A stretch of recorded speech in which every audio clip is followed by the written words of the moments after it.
दिव्यांग क्रांती संघटनेची लोणंद नगरपंचायत येथे मासिक मीटिंग संपन्न झाली। मीटिंगमध्ये संघटनेचे अध्यक्ष प्राध्यापक पवार तर सेक्रेटरी संजय बनसोडे यांनी संघटनेसाठी शासनाकडून उपाययोजना करण्यात यावी यासंबंधी मागणी व्यक्त केली। मीटिंगला लोणंद शहरातील दिव्यांग संघटनेचे प्रतिनिधी उपस्थित होते। ग्राउंड रिपोर्टिंग बाळ लोलंदकर।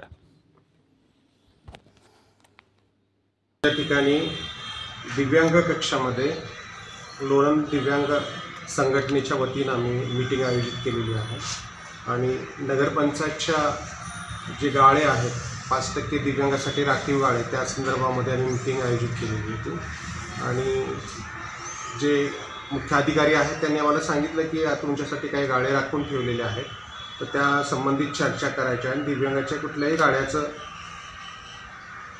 जे आहे ते लिलाव पद्धतीने केला जात नाही। शासन परिपत्रकाप्रमाणे आम्ही त्यांना तीच विनंती केलेली की शासन परिपत्रकाप्रमाणे जे काय आहे दिव्यांगाचं ते त्यांना प्राप्त व्हावं आणि त्या अनुषंगाने आम्ही दिव्यांगाने एकत्र येऊन चर्चा केलेली आहे।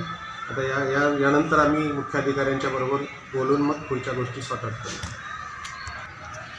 लोणंद दिव्यांग क्रांती संघटनेच्या वतीनं दर महिन्याला मासिक मीटिंग इथं घेतली जाते।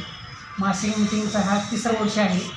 लोणंद नगरपंचायतीकडून मिळालेल्या सुविधांविषयी चर्चा करून रेल्वे स्टेशनच्या बाबतीत दिव्यांगांना कुठल्याही प्रकारची सवलत किंवा सोयी उपलब्ध होत नाहीत, त्यासाठी आजची मीटिंग आयोजित केलेली आहे। दिव्यांगांना रेल्वे स्टेशनवर व्हीलचेअर नाही, जिना नाही, 2 नंबरच्या प्लॅटफॉर्मवर जाताना दिव्यांग व्यक्तीची आवड होते, त्याला उचलून न्यावा लागतो। यासाठी रेल्वे प्रशासनाने 22 तारखेचा जो कार्यक्रम केला त्यात ह्या गोष्टींचा सातत्याने आणि पाठपुरावा करून याच्यावर काहीतरी मार्ग काढावा यासाठी या मासिक मीटिंगमध्ये 2 विषय महत्त्वाचे घेतलेले आहेत। गाळ्यांचा जे लिलाव आता सध्या चालू आहे त्यामध्ये दिव्यांगांचे गाळे 5%तले विना डिपॉझिट लिलाव दिलेले आहेत, त्याच्याबद्दल नगरपंचायतीचं आमच्या वतीनं हार्दिक अभिनंदन केलं जाते। आमच्यात एकमत होऊन आम्ही सदरचे गाळे जे गरजू लोक आहेत त्यांना देण्याचं मीटिंगमध्ये ठरलेलं आहे।